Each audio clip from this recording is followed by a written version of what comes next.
বলা চলে এক পরিবারের ৯-১০ জন গেছে। তো আমরা অবশ্যই এটাতে তদন্ত করবো এবং যেহেতু জেলা প্রশাসক মহোদয় আছেন, উনি ইতিমধ্যেই এখানে ইউনো মহোদয় সহ অন্যদেরকে কথাবার্তা বলেছেন। আমি মনে করি দ্রুতই, এবং নৌবাহিনী যিনি আছেন উনারাও দ্রুত একটা তদন্ত করবেন এবং দেখবেন।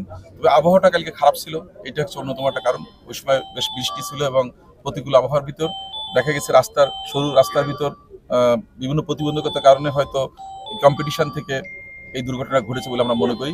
অসচেতনভাবে এটা ঘটেছে, কারণ এটা সচেতনভাবে কেউ করবে না। কারণ আমার জানা মতে নৌবাহিনীর যে গাড়িটা ছিল সেখানেও 10-12 জন তারাও ইনজুর্ড হয়েছে বা তারাও হাসপাতালে ভর্তি আছে অনেকেই। তো এটা আসলে তদন্ত না করে বা সঠিকভাবে না জেনে বলা যাবে না যে আসলে সুনির্দিষ্ট কি কারণে হয়েছে। তবে আবহাওয়া ছিল একটা কারণ, আর পাশাপাশি রাস্তার যে সাইজ সেই অনুযায়ী গাড়ির যে চাপ সেটাও একটা অন্যতম কারণ বলে আমরা মনে করি। এখানকার দুর্ঘটনার ক্ষেত্রে অধিকাংশ সেটা আমরা দেখেছি। তবে তদন্তের পর বলা যাবে যে আসলে সঠিক কারণ এটা কি ছিল। তদন্ত কমিটি গঠন হয়েছে না হবে?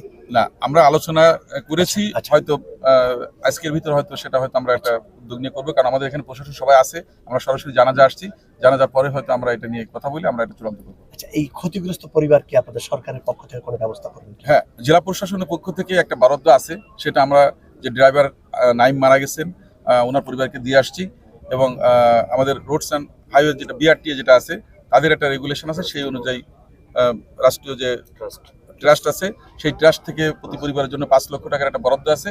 সেটার জন্য আমাদের উপজেলা প্রশাসন থেকে ডকুমেন্ট প্রসেস করে দিলে আমরা আশা করি প্রত্যেকটা পরিবার বা যারা মারা গেছে তারা এই সুযোগটা পাবে। আর ইন্ডিভিজুয়াল প্রত্যেক ব্যক্তি আর কি 5 লাখ টাকার উপর পাবে। আর পাশাপাশি এখানে আমাদের জেলা পরিষদ যেটা আছে সেটা আমরা এনাদেরকে দিয়ে দিচ্ছি, এবং নৌবাহিনী এই ব্যাপারে তারা উদ্যোগ নিবে। তাদের পক্ষ থেকে যে কল্যাণ ফান্ড আছে সেখান থেকে তারা হয়তো এখানে কন্ট্রিবিউট করবে আশা করছি। ঠিক আছে, আপনাকে ধন্যবাদ।